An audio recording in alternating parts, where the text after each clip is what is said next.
All right, so thank you for joining me today for this Science of Coffee chat. Thank you for having me.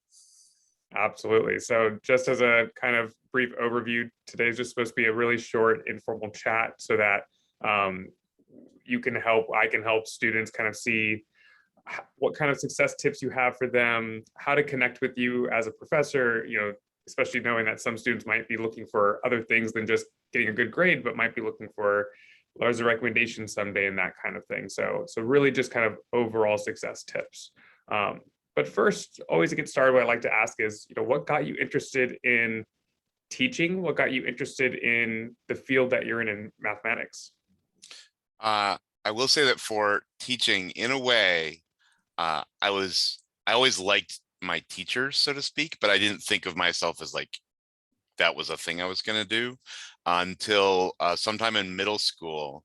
I was helping another student with algebra homework, and she was so appreciative about it because I didn't tell her the answer, but I like asked her a question, and so she would figure out the next thing, she would figure out the next thing, and she looked at me with this look of like wonder in her face of like, you should really be a teacher. And all of a sudden it was like, that sounds like, you know what I mean? It became a possibility that I hadn't really considered before because I got that positive feedback. Mm-hmm. And then mathematics, I think in some sense I got kind of pulled towards because it was something that my parents were both good at and had not pursued, in the sense of, they became a nurse and a doctor, but they had both been good at math in school. And so, they would sort of fondly remember, oh, let me tell you about some algebra here. Let me tell you about this geometry problem. And they were very supportive of that being a thing that you could do, almost to sort of say, I could have done that and I didn't, so you go for it and I'll live vicariously through you. For this one path they didn't take.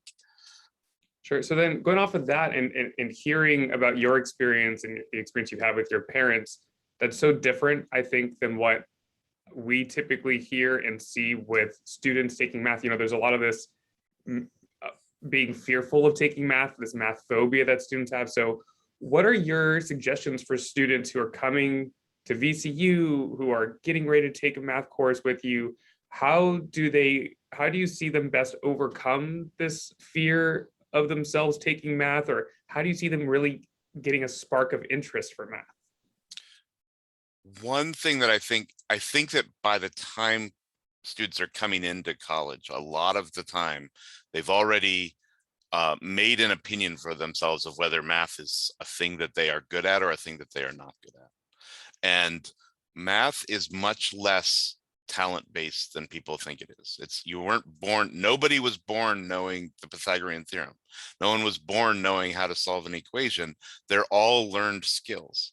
And just like any learned skill, it might be a little easier for one person over another, but they're all skills that anybody can learn.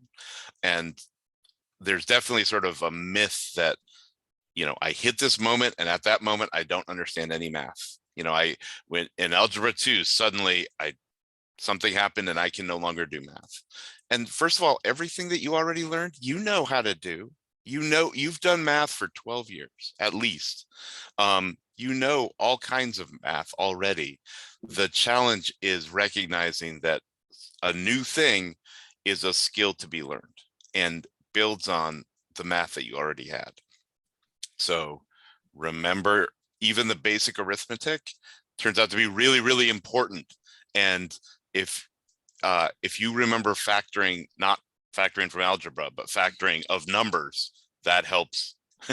and just going back to where you felt comfortable, because everybody learned numbers and learned basic adding and subtracting and multiplying when they learned their alphabet. You don't have a problem with the alphabet, and you don't have a problem with arithmetic, really. Go back there and recognize that that's something that you have in your wheelhouse, and we're just going to find a way to use that. So then kind of going off of that, then, once students are in your class, seeing that it's a learned skill, what strategies do you see that work the best for the most amount of students? Are there certain resources they're using or certain studying strategies that you see that are effective for a good amount of your students? I've seen some students who really are proactive. So they take good notes during class, and then they go over those notes before the next class. And if there's something they don't understand, they can ask about it. But oftentimes, my classes are meant to go one right after the other. But if especially if it's a class that you had it on Thursday and you don't have it again till Tuesday, that's a long stretch. And everybody's going to forget where we were and what we were doing. And if you go over the notes that you wrote Monday night or Tuesday right before class, you're ready to go. And the next thing I say is going to be like, oh yeah, that is exactly what he was going to say. And once you sort of feel like you know what's happening in the class, it's a lot easier to follow along. It's a lot easier to answer the question if a question comes up. I really recommend that pre-class getting ready for it.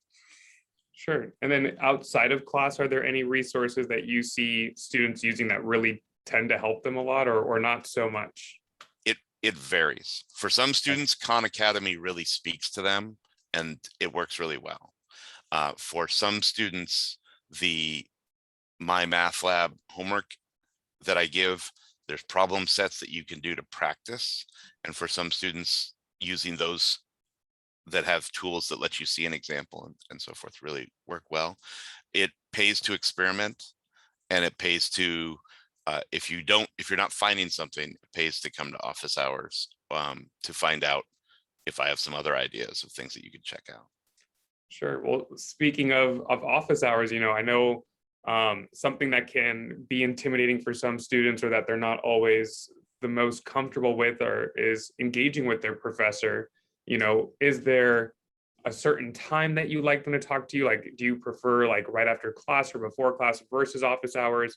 Is there a minimum threshold of what they should be coming to talk to you about? Should it be just course specific stuff that you want to discuss, or are there other things you like to discuss? How do you like that communication to unfold?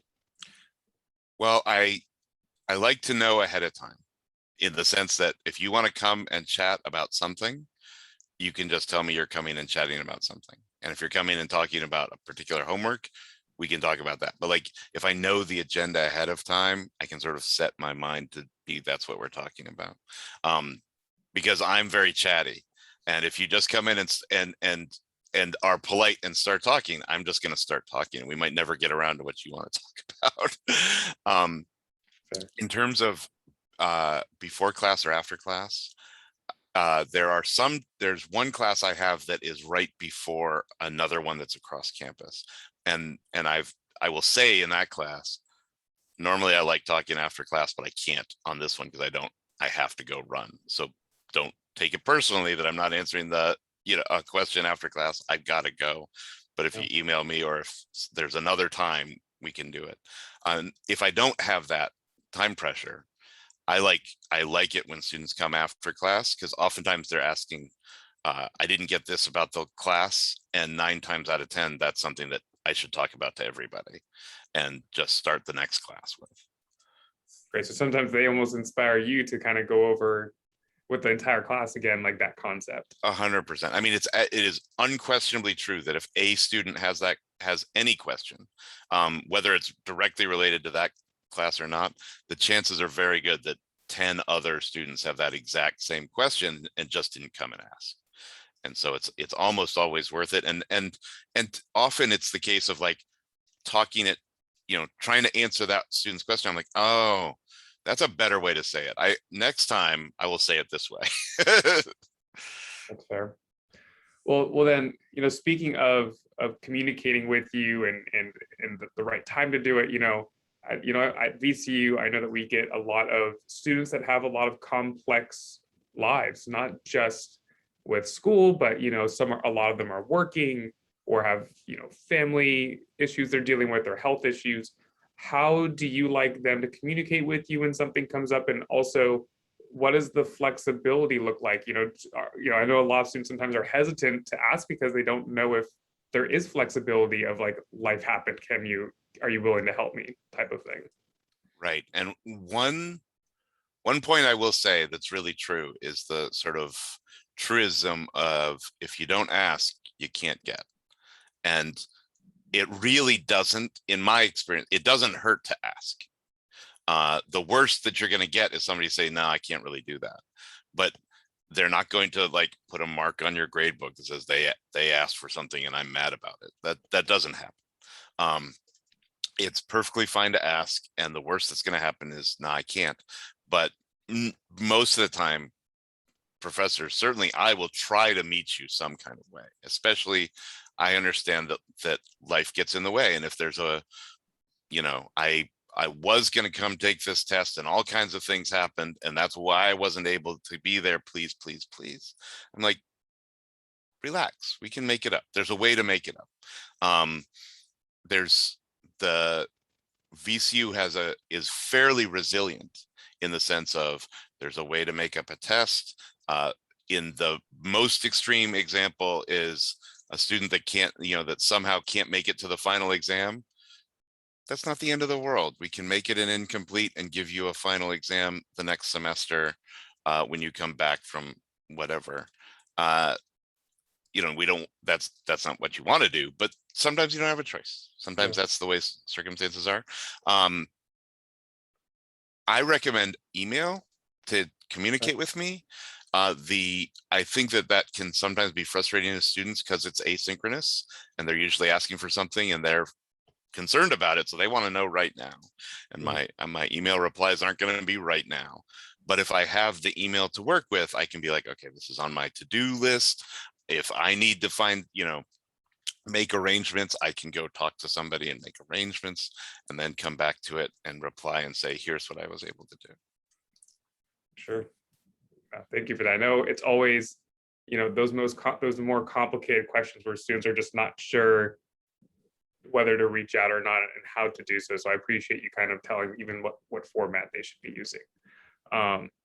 So then kind of going off this whole communication, kind of going to the other side of students who have some of these more complex issues are students who are doing really well in your class. And besides just getting an A, right, they want maybe something extra. They are looking for potentially maybe a math research opportunity that you may be aware of, or internship opportunity, or a letter of recommendation, whether it's for grad school or an internship. What can students do to make you feel comfortable being a recommender? Is there something that you're looking for from them? Is it just a grade? Is it, more than that? I would say as early as possible in the semester, you should target a class or a couple of classes in your major that you want to get a recommendation out of. And it doesn't have to be your favorite instructor. It doesn't have to be getting the impression that the instructor likes you, but you choose that course seems relevant, that instructor seems like a smart person to get a recommendation from. Decide early on that's your plan, and I would be absolutely explicit about it. I would absolutely tell that instructor, if you're coming to me, tell me as soon as you can. Come to office hours and say, just so you know, I'm going to want a letter of recommendation at the end of this semester. So if you have ideas of things to do that would be good things for you to put on that letter of recommendation, you let me know. Come to office hours, say your name every time that you communicate with that person so that they really have an impression, because that's what's going to go into that letter. The letter of recommendation is going to say, here's the student, they did well in my class. Here are some things that I know about them. They came to office hours regularly. I remember this conversation that I had with them. I really have the impression that they would do well in your particular program because of these things. So the more details that you can impress upon that, not impress like make me impressed, but just to give the instructor to have a memory to write something special on that recommendation. So I would come to office hours more often than you need to. I would make sure that you say your name more times than you think you need to make sure that it's fixed in their mind. um, and let them know ahead of time. And probably even before you don't have to have an application that you have a letter of recommendation for. You can say, can you write a letter of recommendation for me, and just put it in the file, and when I need, you can hold on to it, and when I need it from you, it'll be there, and you don't have to rewrite something. Okay, well, kind of what you were going off of it, students who are very proactive and come talk to you. I remember in my days as a career services advisor, when I had a lot of my pre-med students who are very, very accomplished students, and I know you get a mix of very accomplished and other students that might need questions. For the student that doesn't have a question about the class because they're doing so well in it, how should they feel about going in to see you only to discuss a letter of recommendation and coming in frequently without needing your help for the class? Well, it depends a little bit on what the demands are in that class. But in my experience, when there isn't a test coming, office hours are really wide open. Every once in a while, you'll have a student that has figured out that they can get a lot of benefit out of coming to office hours and will come on a regular basis. But oftentimes that's not the case. And the other side of it is that there are, in my department at least, there are ways to interact with faculty that aren't class-based. There's a math tea on Fridays at 2. You should definitely go to that, because you can meet in professors both that you haven't had or that you had last semester or whatever, and maintain a relationship with them. And you also get to see them, just hanging out. And be involved in the clubs and social organizations that are associated with your major, because that's another way that you see faculty outside of their being in class zone. And also networking with your peers that might know about opportunities, or I heard so and so is offering this research thing that I'm not going to do, but maybe you would want to do. Great, thank you for that. So my last question that I like to ask is, how would you like your students to perceive you? I would like my students to perceive me as more like a coach than like a teacher. I think a lot of times students have this notion of, I have a bunch of secrets and I choose to give them out bit by bit to them, and that's supposed to insert knowledge into their brains, and that's what they're supposed to do. And every time I'm not giving them an answer, I'm somehow being mean about it. And my impression is that it's much more like, we've got all the time that I'm in class, I'm trying to give you advice and trying to give you activities that will get you better at doing math. And that the tests or the quizzes or things are like scrimmages or like games that I can't help you during the test. I'm on the sidelines, but I've been trying to work through drills and exercises to get so that you can perform well on that test. And it's not me versus the students. But it is, it's me trying to give you things to help you learn this task. And I can't do it for you, but I've got a lot of experience in trying to get you to do it better. And that's, to me, that's my job. Perfect. Well, thank you for joining me today for this short little coffee chat. I appreciate it. Thank you so much. This was a lot of fun.